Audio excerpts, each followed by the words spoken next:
Hello my dear student, welcome in our online mathematics class and our today's topic is practice set 3.1 question number second and third.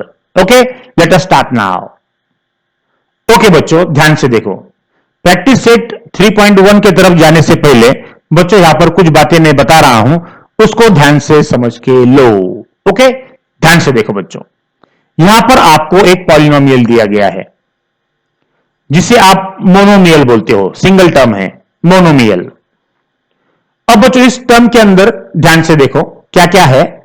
बच्चों एक alphabet होता है, alphabet के आगे एक number होता है और अल्फाबेट के ऊपर बच्चों रेस टू बोलते हैं, वो होता है उसका एक नंबर.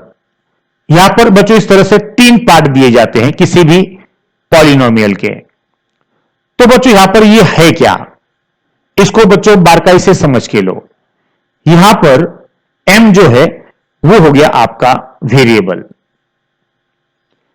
ध्यान से देखो बच्चों, m ये वेरिएबल हो गया. m के आगे जो नंबर हो है यहां पर जो 5 है उसको बच्चों कहा जाता है उस वेरिएबल का कोएफिशिएंट, राइट. और m के जो ऊपर यहां पे 2 लिखा है बच्चों वो हो गया ये वेरिएबल m वेरिएबल का पावर, राइट. तो बच्चों किसी भी पॉलिनोमियल के अंदर जितने भी टर्म होते हैं उसके अंदर ये तीन चीजें आती हैं बच्चों, एक वेरिएबल, कोएफिशिएंट और व्हाट पावर. ध्यान से देखो बच्चों, यहां पर कोएफिशिएंट किसे कहा जाता है पहले वो समझ लो, राइट. ओके, चलो बच्चों चलते हैं अब हम प्रैक्टिस सेट 3.1 के क्वेश्चन नंबर सेकंड के तरफ. यस, ध्यान से देखो बच्चों, question number second practice set 3.1. यहां पर अगर आप ध्यान से देखोगे तो आपको यहां पर तीन प्रॉब्लम दिए गए हैं. ध्यान से देखो, right the coefficient of m cube. यहां पर बच्चों आपको m क्यूब का कोएफिशिएंट निकालना है. तो यहां पर बच्चों आपका आता है m क्यूब. सेकेंड क्वेश्चन में बच्चों यहां पर आपका m क्यूब आता है और बच्चों थर्ड प्रॉब्लम में आपका m क्यूब यहां पे आता है. हर चीज को बारकाई से समझ लो. अब यहां पे क्या लिखना है बच्चों, right the coefficient of m cube.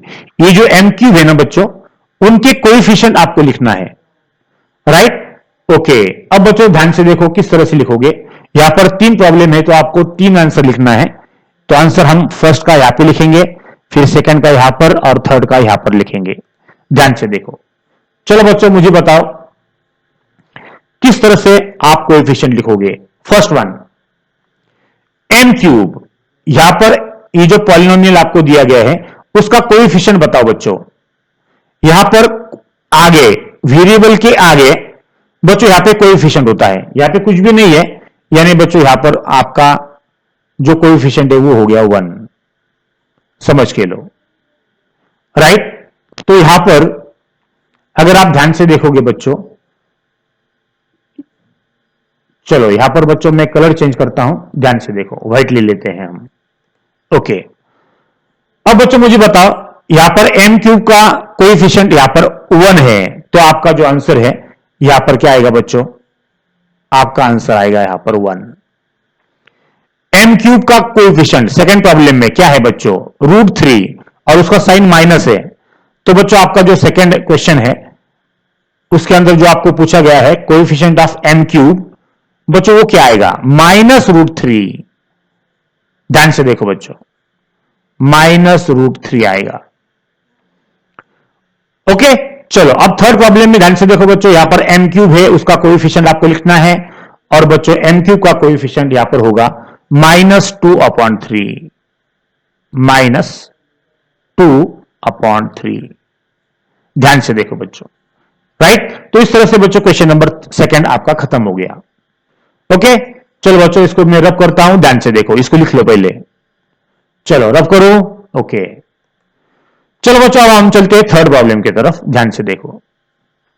Okay, अब बच्चों यहां पर आपको ध्यान से देखना है इस प्रॉब्लम की तरफ और क्या पूछा गया है. ध्यान से देखो, right the polynomial in x using the given information.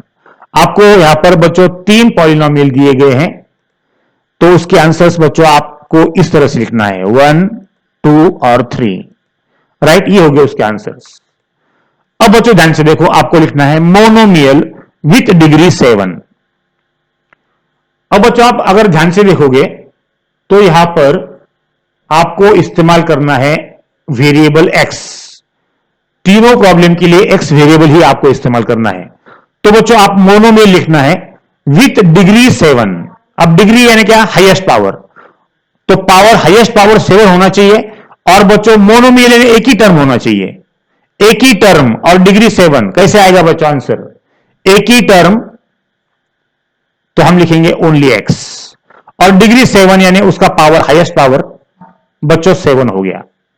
Right, अब बच्चों ये बना मोनोमियल ओनली वन टर्म, तो हमने लिखा है बच्चों एक ही टर्म लेकिन उसका हाईएस्ट पावर 7 होना चाहिए। तो बच्चों उसको आप इस तरह से लिखोगे, तो आपका आंसर हो गया x⁻7। तो ये बन गया आपका monomial. Okay, only one term जिसका पावर 7 है। ओके, चलो बच्चों हम चलते हैं सेकंड की तरफ, बाइनोमियल। अब आपको 2 टर्म लिखना है विथ डिग्री 35। ध्यान से देखो बच्चों, तो यहां पर हम लिखेंगे x, डिग्री यानी हाईएस्ट पावर 35 है। राइट, तो आगे आप कुछ भी लिख सकते हो, आगे बच्चों आप कुछ भी लिख सकते हो। यहां पे आप 1 लिखो या 2 लिखो या 3 लिखो, फिनिश। बच्चों यहां पर दोनों में से पावर हाईएस्ट 35 है, इसलिए इसकी डिग्री हो गई 35, समझ के लो। ओके, अब बच्चों ट्राइनोमियल, 3 टर्म लिखना है आपको और डिग्री 8 है। तो 3 टर्म कैसे लिखोगे, चलो बच्चों मैं लिखता हूं इस तरह से, x³ plus 2x⁴ power plus 5, कुछ भी लिखो बच्चों, 5, यहां पर आप लिखोगे 5, डिग्री 8 है तो यहां पर x⁸ लिखोगे। Okay, yes. तो बच्चों इस तरह से ये तीनों प्रॉब्लम आपको सॉल्व करना था। बच्चों ध्यान से देखो। ओके, चलो बच्चों इस वीडियो को बार बार देखो और इसको समझ के लो। चलो, थैंक यू वेरी मच।